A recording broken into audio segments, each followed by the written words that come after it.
आणि आता पाहूयात टॉप 9 राजकीय बातम्या। उद्धव ठाकरे बोल बच्चन लोकांना मी उत्तर देत नाही। उद्धव ठाकरेंच्या टीकेनंतर मुख्यमंत्री फडणवीसांचा टोला। अमित शहा आणि फडणवीस घरफोडे असल्याची ठाकरेंकडून करण्यात आली होती टीका। मतांच्या राजकारणासाठी दाढ्या कुरवाळणं बंद करावं। बाळासाहेब स्वर्गातून पाहत असतील तर त्यांना आज वेदना होत असतील। पडळकरांची उद्धव ठाकरेंवर टीका। मराठी स्वाभिमानी पक्ष एकत्र येत आहेत म्हणून मिंधेंचा जळफळाट। ठाकरेंच्या शिवसेनेचे खासदार संजय राऊत यांची एकनाथ शिंदेंवर टीका।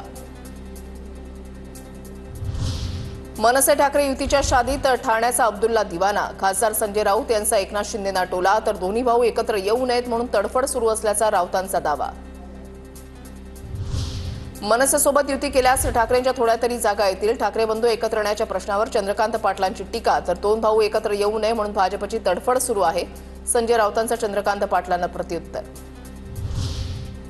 मुंबईमध्ये आम्हा सर्वांमध्ये उद्धव ठाकरेंचीच ताकद जास्त। उद्धव ठाकरेंना विचारात घ्यावं लागेल। पीएमसी निवडणुकीच्या प्रश्नावर शरद पवार यांचं मोठं विधान। राज ठाकरेंच्या मनामध्ये आहे तेच माझ्या मनामध्ये। राजकारणामध्ये वेळ नेहमी येते मात्र कुठलीही वेळ वाईट नसते। ठाकरेंची शिवसेना मनसे युतीवर बाळा नांदगावकर यांची प्रतिक्रिया। दोन्ही शिवसेनांनी एकत्र यायला हवं। दोन्ही शिवसेनांच्या युतीसाठी पुढाकार घ्यायला तयार। शिंदेच्या शिवसेनेचे नेते गजानन कीर्तीकरांचं मोठं विधान।